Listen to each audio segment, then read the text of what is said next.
Всем здорово, народ! Сегодня будем каточку играть за Магнуса. Поэтому заваривайте чаек, запасайтесь вкусняшками. Мы начинаем.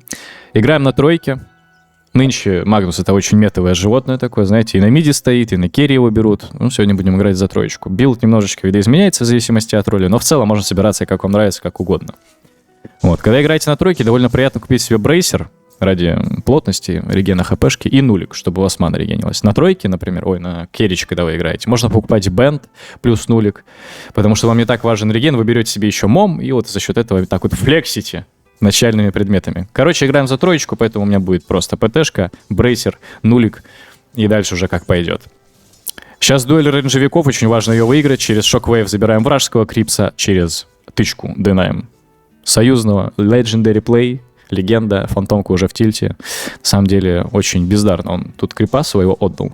Мог бы понаглее сыграть, просто тычка кортик и забрать рейнджевика. Он решил так не делать. Шоквейв. На самом деле достаточно мощная способность. Именно поэтому Магнус считается таким увесистым, выше среднего лейнером. Потому что, опять же, шоквейвом по противнику, по двум противникам зарядили. Вы их и пробиваете по урону нехило так, и замедляете. И еще и притягиваете к эпицентру вот этой волны, там, или молнии, хрен знает, что из себя этот носорог и выпускает. Поэтому да, шоквейв — это наш такой основной атрибут, знаете, которым можно противника пробить. Но главное сильно не наглеть. Тут у меня четверка Абадон, Бигми. На самом деле под Абадоном тоже очень приятно играть на лайне, постоянно вас хилит, щиты накладывает, так еще и диспелит всякую неприятную там хрень, если она будет у противника иметься. В данном случае можно вот Гельвина Мансера просто диспелить. Это на самом деле реально кайф, реально приятно. Я тут немножко обнаглел, почувствовал силу, пошел почему-то под вражеской пачкой крипов сражаться. Фантомка второй левел лапнул. В общем, очевидно, я здесь свое лицо практически фулл потерял очень зря и очень ни к чему. Этого можно было просто абсолютно не делать. Но даже так, пара кайлов от Абадона, скажем так, и все, я буду уже фулловый. Крипчиков не теряем, крипчиков добиваем. Не знаю, давайте на творске это откроем, чтобы просто поинтереснее было. Общая ценность, let's go. Кстати, на нашем сейфлайне у Медузы тоже дела с шаманом хорошо обстоят. Там, по-моему, даблкил от шамана залетел чуть раньше. Ну и вот, смотрите, когда у вас появляется третий спелл, а именно скьювер, можете заводить противников под вышку. Понятное дело, шоквейв плюс скьювер, завозите под вышечку, это все приятно, это все мы знаем, это все мы практикуем, но это все очень комфортно. Кстати, не знаю, почему я здесь сейчас Мартро этого не сделал. Наверное, она просто ждет на блинке, она может выпрыгнуть на крипов. Но даже если на один орех от вышки получит, на второй минуте это довольно солидный будет по ней дэмэдж. Как-то, знаете, у меня пятая катка на Магнусе. Решил и выпендриваться здесь на Мартру. В общем, очень легко возить подвышки, когда вы играете на Магнусе керри. Потому что на сейфлайне пачка обычно стоит ближе к вашему тауру, и вы просто байтите на рейнджей каких-нибудь, нажимаете шоквейв скьювер и все, и завозите под вашу вышку какого-нибудь там вражеского игрока. Если вы играете за тройку, то так легко это не сделать, конечно. Тут, не хватило дэмэджа с шоквейва по крипу. Неприятненько. Проебал бизнес крипа. И вот почему Абадон имба. Просто прошу ему накинуть на себя щиток и иду под вышку. Кстати, здесь бы и без Абадона мы Мартру убивали, но тем не менее. Изейший какой-то даблкил, который вообще, знаете, так между прочим, мимоходом прошел, ничего не сделали, даблкил заработали, и приятно, вкусно, классно, мощно, жестко. Отвожу просто под кемпик, зафармил крипчиков, зафармил пачку. Вражеская пачка под вышкой, там пара крипов умерла, фантомки не достанется, и в целом у нас все хорошо. Хватило денег на то, что я купил себе брейсер, практически купил себе сейчас нулик, и вот когда я привезу себе брейсер плюс нулик, это уже будет реально непробиваемый мамонт, у которого еще и мана регенится, то есть вы можете постоянно с полами спамить, как минимум шоквейвом. И если ситуация такая вот лайтовая, то можно даже шоквейв, я думаю, в 3 взять, и прям очень сильный прессинг по противникам на лайне оказывать.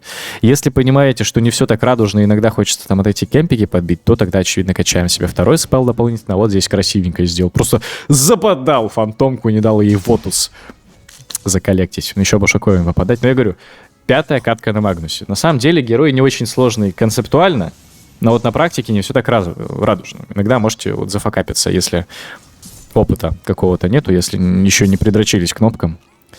Иногда могут быть моментики неприятные, это я вам точно скажу, я профессионал в этом. По созданию неприятных моментов для себя и своей команды. Позиционку просто надо грамотно держать на Магнусе, и вот если с позиционкой у вас все будет хорошо, то и герой раскроется тоже. Как по мне, фантома здесь загуляла, нужно ее убивать. Он потратил блинк на крипа. Здесь я снова прошу щиток и снова иду под вышку. Получаю лишние орехи, и орехи под щитком это плюс, потому что они конвертируются в дэмэдж, который по противникам залетает. И это даблкилл для Магнуса, очередной на 5-й минуте.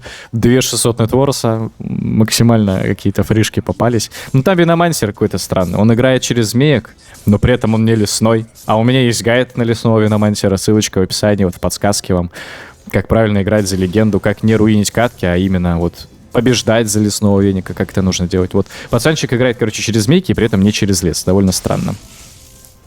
Здесь хотел зарядить шоквейвом и по венику, и по мартре. По венику из этого чуть-чуть не попал, но вроде так должен затыкать с руки. Оп, вижу, немножко потерялся. Опа, задоджил. Убил, найс. Оу, дейч. Ну и бежим помогать нашему Бэгме Абадону с мартрой. Ну, это тильт, я считаю, у противников. Очевидно, она как-то на Мар-3 не должна была упарываться Абадон. Она просто потеряла фарм, она его не убила, и, соответственно, а зачем ты это дело, вообще спрашивается. Ну, не знаю, это тильт. Я думаю, что это тильт, и никак иначе это не объяснить. Но нас это не интересует, нас важна только победа. Поэтому докупаемся ПТшечку и везем себе.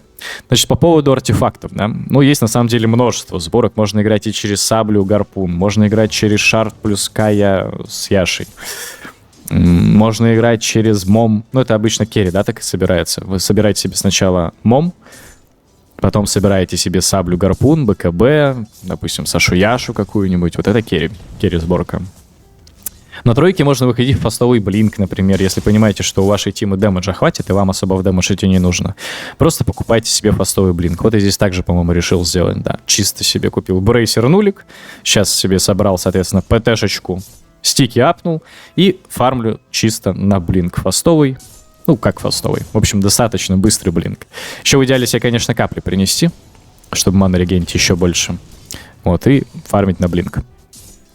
Медуза зачем-то решила остаться, поэтому просто откисла. Он там, если что, выходил в моменте, но просто развернулся на свою смерть, не знаю зачем. Ну, допустим, выпадает нейтралочка, я решил взять себе Аркан Ринг, просто чтобы ману дополнительно регенить. Ну, вот если не тащить себе капли, можно выбить Аркан Ринг, и тогда маны тоже хватит. Если Аркан Ринг не выпал, вообще в идеале, знаете, какую нейтралку первую? Которая увеличивает вам дальность стычки. Я не помню, как она называется. Давайте сейчас быстренько глянем в магазине. Тут можно же как-то посмотреть, я уже забыл. Вот, нейтральные. Ага, хрен там. Все нейтральные предметы. Бромхендл. Бромхендл прикольная. На Магнуса шмотка первая. И дальность стычки в ближнем ее увеличивает. И урон вам добавляет. И броня для Магнуса тоже. Почему бы и нет. И вы получаете такой суперстатовый, плотненький, жирный мамонтенок, который может лицо набить, у которого контроля до хрена. И с магией тоже урон присутствует. В общем, солидно. Солидно, это солидно. Ситуация на карте немножечко успокоилась. Ну, по крайней мере, на топ-линии, да.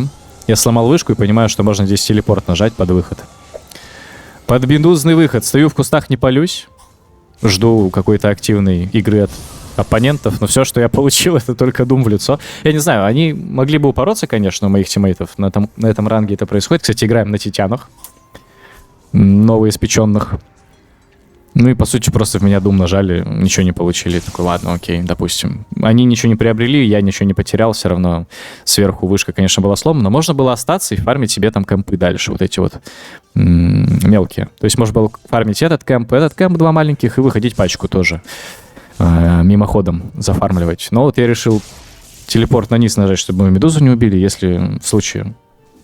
Если бы они упоролись дальше под вышку, мы бы их там размансили, убили. Ну вот, файт дальше не продолжился, поэтому ладно, окей, хрен с ним. Фармим блинк. Вот с блинком, конечно, начинается новая вообще эра, новая жизнь Магнуса. Его второе рождение, второе дыхание, называйте как хотите. Но, понятное дело, без блинка Магнус это не то. Это не то.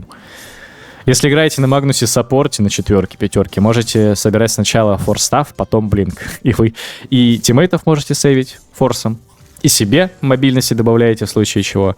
И потом еще блинк докупаете. И это вообще legendary получается. У вас билдачок такой, знаете, Магнус, который может километры расстояния пройти. Немножко скипну тайминги. Особо ничего на мапе не происходило. Я переместился в топ.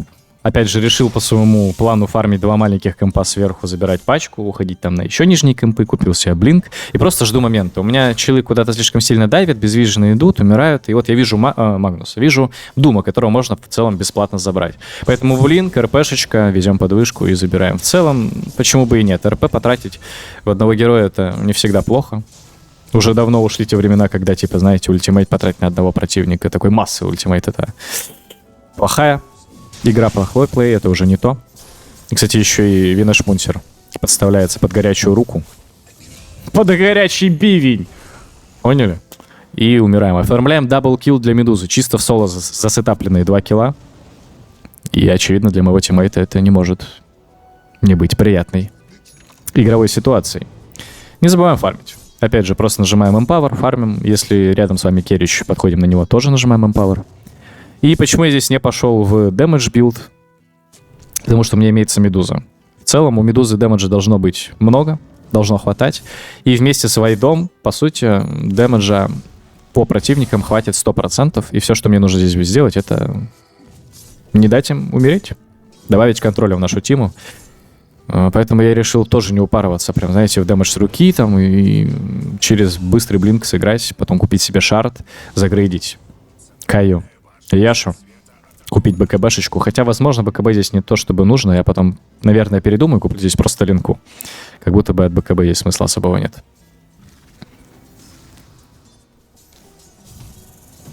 Просто завозим Марси.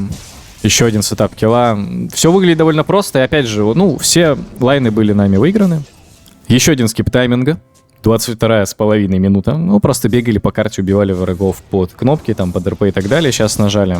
Мы, кстати, даже шмаги, по-моему, не нажимали. Просто вышли на Мартру, которую было видно на варде, который стоит на центральном коридоре. Вот он, этот вардик. Было видно, что Мартра топает в лес. Просто подошли, ее сломали. И сейчас будем, конечно же, ломать ей Т2 табор за такую нелепую смерть.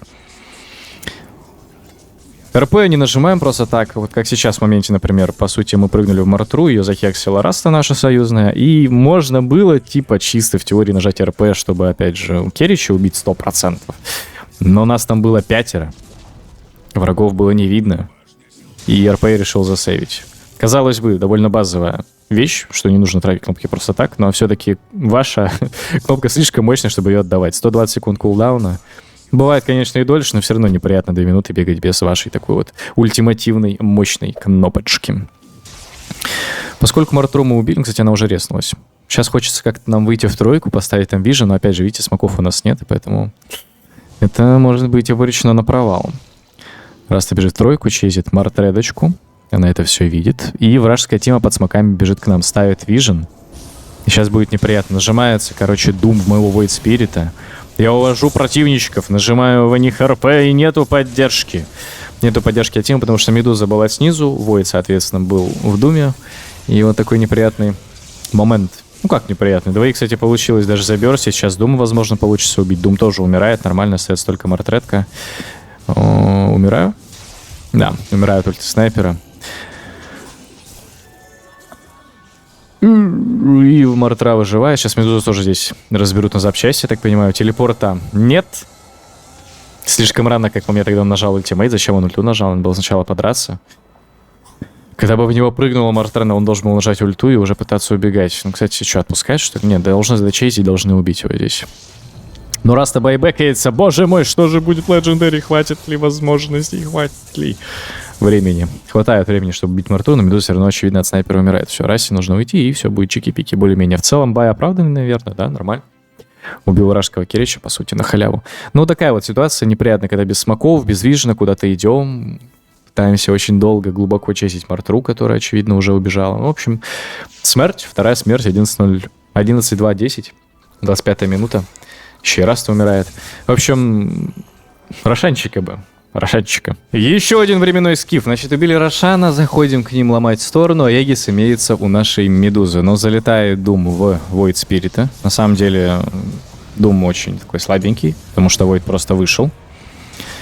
Хотел увести Дума вместе с Марси и нажать как ультимейт, но Дум, соответственно, класснул БКБ, и я такой подумал, ну в Марсе точно нет смысла ульту нажимать, плюс некому бить эту Марсе будет. Лучше приберегу. И вот сейчас появляется возможность, когда можно убить Мартретку, но у меня Медуза нажимает телепорт и просто улетает.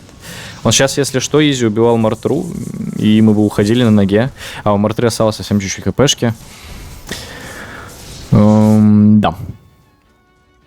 Ну, возможно, и неплохо то, что он улетел, потому что там еще остался бы снайпер, и вот его потом бы загасили, но это не факт. В общем, нужно было смотреть по ситуации, там в целом был живой Абаддон, туда и... Ну, ладно, окей, улетел, и хрен с ним, как говорится. У меня появляется Linking Sphere. Мне очень хочется здесь было покупать БКБ, особо смысла нет, а вот линка нормально, опять же. И Doom как-то вот не словить, лишний спелл задоджить, ну и плюс мана-реген, который нам линка дает, это всегда приятно. После линки, на самом деле, можно покупать себе рефрешер. Но я тут купил себе просто единственный слот, это Огар-Акс. Я сначала хотел купить себе БКБ, но потом передумал, остался Огар-Акс, и я такой думаю, ладно, хрен с ним, соберу себе просто тогда гарпун, потому что, а почему бы и нет.